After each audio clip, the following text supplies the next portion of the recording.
नाजरीन, इस टाइम मैं रजब भट्ट के घर पे एक दफ़ा फिर मौजूद हूँ और यहाँ पे कल सुबह 8 बजे एक इंसिडेंट होता है। एक लड़का जो है वो टाप कर जो है वो घर के अंदर आ जाता है।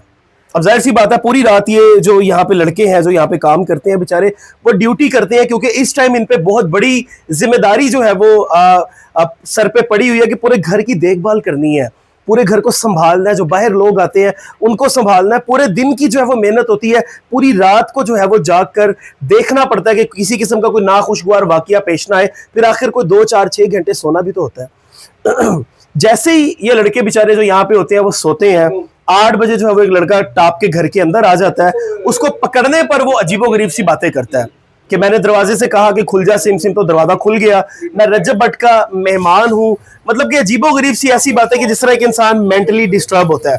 काशी भाई इसको पकड़ते हैं, उससे बात करते हैं और देखते हैं कि काशी भाई ने उसके साथ क्या कन्वर्सेशन की, वो बंदा कौन था। अस्सलाम वालेकुम काशी भाई, क्या हाल है? काशी भाई, वो लड़का जब घर के अंदर आया, वो ऊपर गया, स्टूडियो में गया, जब जाके आपने उसको पकड़ा और जब आपने उससे पूछा कि हाँ भाई किधर, तो उसने क्या कहा? अच्छा, पहले नंबर पे तो मैं ना, असल आपको भी पता है इस चीज़ का कि बंदा जो ड्यूटी करता है 24 घंटे, पहले नंबर पे बात ये कि गुज्जर बादशाह हमेशा, गुज्जर बादशाह और मैं इस घर में ऑलरेडी 24 घंटे होते हैं यहाँ पे। ठीक है। कभी गुज्जर बादशाह दिन पे होते हैं, कभी मैं होता हूँ, मिलजुल के हम घर की मिलके मैनेज कर रहे हैं। गुज्जर बादशाह की होती है तबीयत खराब थोड़ी सी, गुज्जर बादशाह चले जाते हैं अपना तो ट्रीटमेंट करवाने के लिए ना, चले जाते हैं। आप घर पे अकेले? मैं घर पे अकेला होता हूँ। ठीक है। और साथ एक गुज्जर बादशाह का बेटा होता है छोटा, वो मेरे पास ही रहता है। तो रात को तकरीबन मैं सोया हूँ, तकरीबन सारी रात ड्यूटी की, तकरीबन सोया मैं 5 6 बजे जाकर। मैं कहा चलो 5 6 घंटे दिमाग रिलैक्स करके सो लेता हूँ, रिलैक्स हो जाता हूँ, फिर फ्रेश होकर ना जो भी है देखते हैं। ठीक है। अच्छा, सुबह तकरीबन 8 साढ़े 8 बजे का टाइम है, अंदर बंदा आ गया फलांग कर ना, तारों से अंदर फलांग कर, और रेडी इनमें करंट 24 इलेक्ट्रिक फैंस, ये दिखाइएगा जरा नाज़रीन। इलेक्ट्रिक फैंस लगा हुआ है कि आप अगर इसको हाथ लगाए तो आपको अच्छा खासा झटका लगता है, लेकिन वो इतनी बड़ी लेंथ से भी टाप गया है, यहाँ से गुजरा है। मैं तो ये हैरान हूँ, उसको करंट भी लगा है, फिर भी वो अपनी मौत को मसलन ना मासी समझ के अंदर आ गया।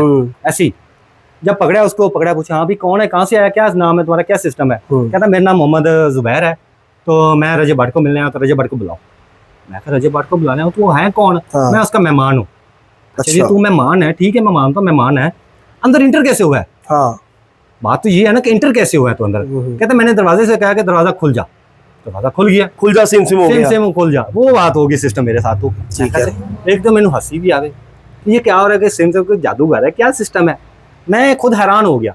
वो बड़े पूरे कॉन्फिडेंस नाल मेरे गल कर रहे हैं, उनको ही डर जाका नहीं है कि यार मैं किसी के घर आया हूँ, अगर मैं पकड़ा भी खड़ा हूँ फिर भी मुझे डर जाका नहीं है कि यार मैं, मेरे साथ क्या होगा क्या नहीं होगा।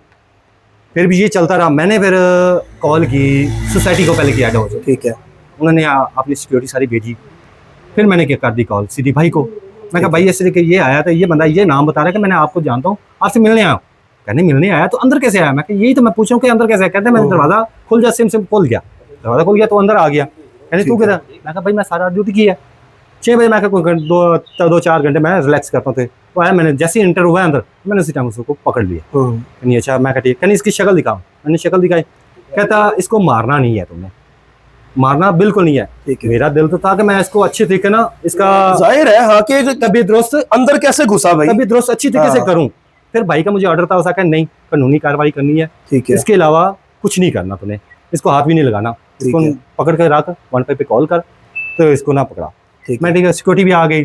थोड़ी देर बाद ना 10 पुलिस वाले भी आ गए, बात आ गया था। फिर बात हो गई गुज्जर बादशाह की, ठीक है, जो मेन बात है। मैं कहता हूँ अगर गुज्जर बादशाह घर पे होता, खास अल्लाह करे कि घर पे होता, अगर उसकी तबीयत खराब ना होती, तो मैं कहता इसका बचना, भाई तक को कॉल जानी भी नहीं। जाहिर सी बात है, डकैत आ गया जी घर में, तो फिर डकैत के साथ क्या होता है?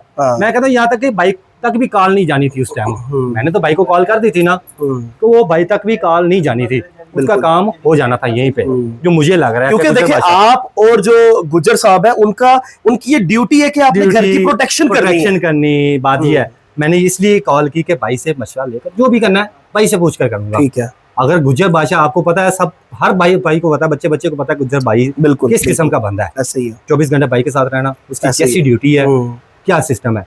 अगर मैं ये मानता हूँ ना कि गुज्जर बादशाह होता तो उसका भाई तक काल भी नहीं जानी, उसका काम यही होता। जाहिर है हाँ, क्योंकि इसने बहुत बड़ा फाउल किया है। एक घर में टाप के आप डकैत बन के जा रहे हो अंदर, तो ये तो नहीं करना बनता। अगर एक मिसाल के फैन भी है, अगर रिश्तेदार है, चाहे कोई भी है, आप दरवाजे तक आओ, नॉक करो, दरवाजा एक जो प्रोसीजर है, आप अंदर टाप के नहीं आ सकते हो। ऊपर मेन बात ये है कि कहते हैं पता चला कि उसको इंक्वायरी सारी की है, मैंने जब पूछा उससे, कहता मेरे पास आईडी कार्ड नहीं है।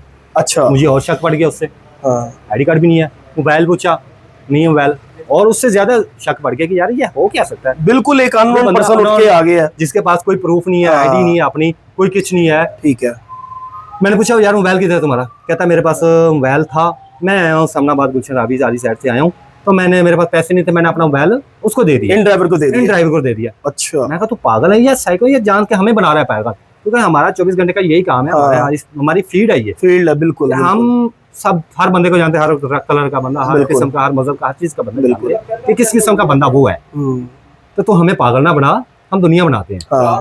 अच्छा जी, नहीं ये वो फलाने का सिक्योरिटी वाला है, उन्होंने फिर अपने तरीके से उससे इंक्वायरी की, पूछा, फिर उसने सारा बताया कि मैं कहाँ से आया हूँ, क्या सिस्टम है। फिर इतनी देर में पूछते, ऊपर से पुलिस वाले भी आ गए। ठीक है, माशाल्लाह ये ऐसा ही हैं, इम्तियाज साहब हैं, बहुत अच्छे हैं माशाल्लाह। उन्होंने दस्ती है कि ये नहीं चूंग लगता है ना, चूंग लगता है। एसएचओ रजा साहब है, क्या बात है, बड़े क्रेडिबल ऑफिसर है। तो दस्ती आए हैं माशाल्लाह, ये नहीं कि लेट हो गया कुछ 4 घंटे बाद, 10 घंटे बाद, नहीं, दस्ती आए हैं माशाल्लाह। उन्होंने उनको हवाले किया, उनसे उन्होंने इंक्वायरी की है, सारा कुछ इंक्वायरी करके फिर मैंने भाई ने मुझे कहा कि इसके खिलाफ FIR करवाओ, एक कानूनी तरीके के मुताबिक तरीके से करवाओ, वो अपनी वो जाने, उनका काम जाने। ठीक है, वो अपनी इंक्वायरी सारी करें, बस फिर वो थाने ले गए और वहाँ पे जाके इन्वेस्टिगेशन की, उसके साथ जो भी किया उन्होंने। फिर साथ हमारे माशाल्लाह प्यारे भाई हैं, दोस्त भी हैं उनके, जंगीर भाई साहब, वो गए हैं, साथ अली भाई हैं, वो गए हैं। ठीक है, उन्होंने इंक्वायरी की है, सारी करवाई है, उनके घर का उसने एड्रेस बताया, नंबर बताया, उन्होंने कॉल करके उनको पेरेंट्स को बुलाया यहाँ पे इंक्वायरी। उन्होंने आगे से ये कहा है कि इसका ज़हनी तवाज़ुन ठीक नहीं है, वो साइको है, मेंटली डिस्टर्ब है। अब मुझे ये समझ आती है उसके पास कोई प्रूफ तो नहीं है, कुछ भी नहीं है, पेशेंट है या जो भी है सिस्टम है, अगर है तो प्रूफ दें। ये आपने मेन बात की है। अगर वो है तो उसका मेडिकल रिकॉर्ड दे के, बाकी भी मेंटली डिस्टर्ब है ये। अगर मेंटली है ना तो फिर रिकॉर्ड दे ना, अगर मेंटली भी है तो फिर इतना सफर करके इस सोसाइटी में, इसी सोसाइटी में रजब भट्ट के ही घर है, हजारों घर हैं इस सोसाइटी में, हजारों घर हैं सोसाइटी में, रजब भट्ट का घर क्यों?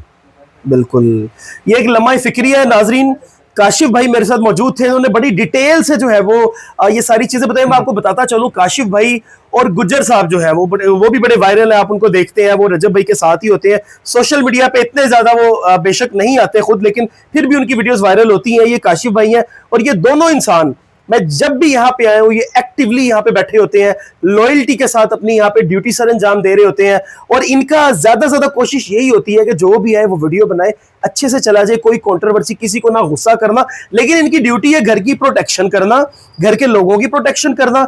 SHO चूंग रजा साहब से मैं जो है वो इल्तमास करूंगा कि आप एक क्रेडिबल ऑफिसर है, इस घर को प्रोटेक्शन दें जनाब, ये आपकी जिम्मेदारी है, आपके एरिया का हिस्सा है कि कोई भी यहाँ पे घुसे। यही जो वीडियोस वायरल हुई हैं, इससे और भी बड़े लोगों को हौसला मिला होगा कि हम भी इजीली घर आ सकते हैं। लेकिन मैं आपको बताता चलूं, जब किसी के घर पे आप इस तरह टाप के जाते हैं ना, तो आगे से उसको रिटेलिएट करने का पूरा हक होता है। वो अपने लीगल राइट्स का इस्तेमाल करते हुए आपको कुछ भी कर सकता है। किसी के घर टाप कर आपने नहीं जाना, एक अच्छे तरीके से जाएं, आप गेट पे आके वीडियोस बनाएं, आप एक्सेस लें, आप इजाजत लें, आप अंदर आके मिलें, डजंट मैटर। लेकिन किसी के घर टापना ये एक इलीगल एक्टिविटी है, इस पे FIR भी हो सकती है, आगे से आपको नुकसान उठाना भी पड़ सकता है। अपने मेजबान को दीजिए इजाजत, अल्लाह नहीं। नजम भाई सिर्फ ना एक टिकटॉक पे 30 सेकंड की